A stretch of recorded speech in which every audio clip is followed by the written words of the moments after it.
प्रिय भाई और बहनों, आज का शुभ संदेश के लिए आप सभी को हम स्वागत करते हैं। दुनिया की इंतहा तक तेरा नाम है मुबारक। हो दुनिया की इंतहा तक तेरा नाम है मुबारक। है बुजुर्ग सजदा करते तेरा तख्त है मुबारक। तेरी सना यहोवा मैंने जिंदगी सजा ली। मेरी जिंदगी में आके मेरी जिंदगी बचा ली। आज का संदेश ब्रदर प्रदीप कुमार राजकोट से बांटा जाएगा। प्रार्थना के साथ सुनिए। मॉर्निंग वॉइस के सभी श्रोतागणों को मेरा हार्दिक अभिनंदन और सुनने वालों को मेरा प्रेम भरा सलाम। पवित्र शास्त्र से कुछ आयतों को हम पढ़कर आगे बढ़ना चाहते हैं। पहला पत्रस उसका पहला अध्याय 2 आयत से लेकर 4 आयत तक हम पढ़ेंगे। यहाँ पर इस प्रकार लिखा है, और परमेश्वर पिता के भविष्य ज्ञान के अनुसार आत्मा के पवित्र करने के द्वारा आज्ञा मानने और यीशु मसीह के लहू के छिड़के जाने के लिए चुने गए हैं। तुम्हें अनुग्रह और शांति बहुतायत से मिलती रहे। पद 3, हमारे प्रभु यीशु मसीह के परमेश्वर और पिता का धन्यवाद हो, जिसने यीशु मसीह के मरे हुओं में से जी उठने के द्वारा अपनी बड़ी दया से हमें जीवित आशा के लिए नया जन्म दिया। पद 4, अर्थात एक अविनाशी और निर्मल और अजर मिरास के लिए जो तुम्हारे लिए स्वर्ग में रखी है। मेरे प्रियो, परमेश्वर इस वचन के द्वारा पढ़े जाने पर आशीष दे। यदि हम जरा गौर करेंगे तो हम 2 आयत में कुछ 2 शब्दों को हम थोड़ा गौर करेंगे। हम देखते हैं आज्ञा मानना और दूसरी बात देखते हैं चुने गए। मेरे प्रियो, ये दोनों शब्द बहुत ही मूल्यवान शब्द है। हम इस भाग में देखते हैं।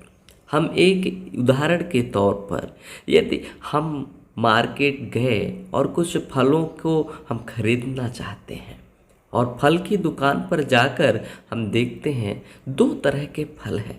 एक तरफ अच्छा फल है, दूसरी तरफ खराब फल है।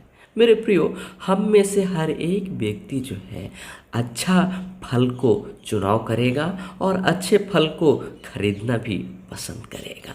मेरे प्रियो, उसी तरह हम देखते हैं इस संसार में भी एक तरफ संसार है, दूसरी तरफ प्रभु यीशु मसीह है।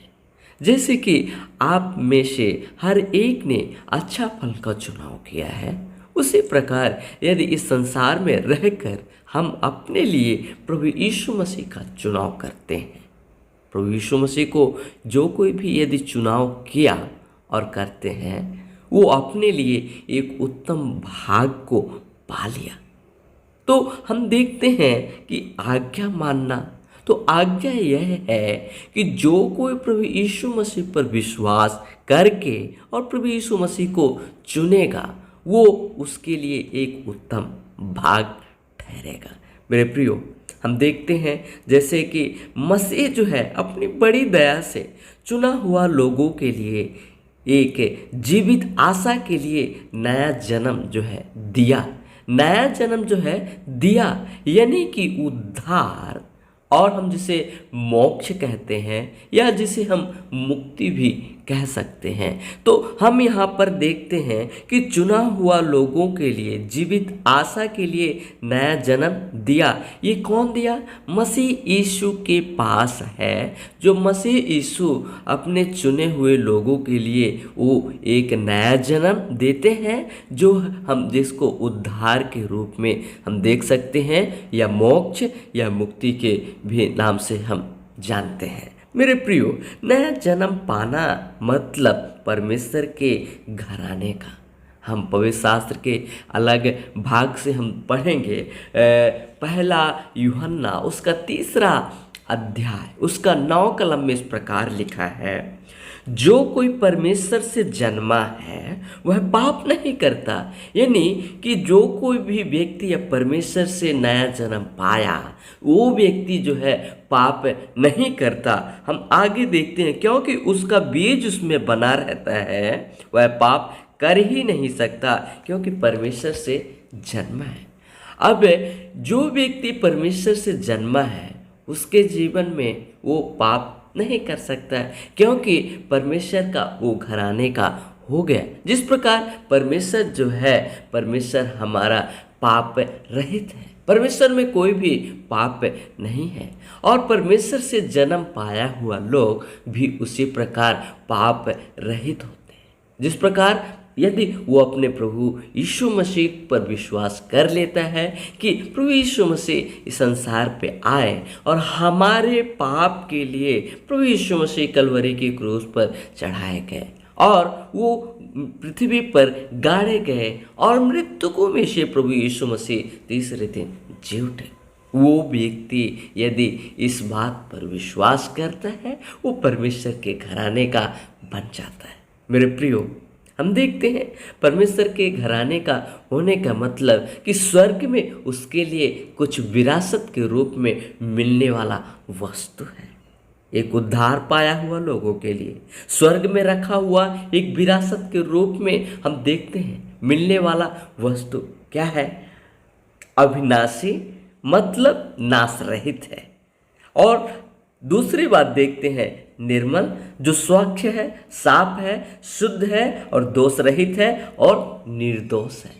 तीसरी बात को हम देखते हैं, अजर, जिसका मतलब है जरा या बुढ़ापा भी ना आए। मेरे प्रियो, ये उन लोगों को मिलता है जो प्रभु यीशु मसीह पर विश्वास करके अपना नया जन्म को यानी उद्धार को पा लिया। मेरे प्रियो, उन लोगों के लिए ये स्वर्ग में रखा हुआ ये वस्तु जो है विरासत के रूप में मिलता है। मेरे प्रियो, यदि आज आप भी स्वर्ग में इन सब वस्तुओं को विरासत के रूप में पाना चाहते हैं तो प्रियो, आपके लिए ये अवसर है आज ही।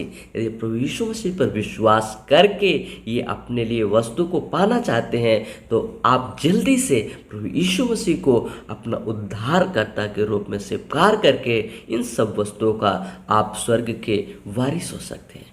परमेश्वर आपको इन बातों को समझने के लिए, हृदय परिवर्तन होने के लिए परमेश्वर आपकी सहायता और मदद करे।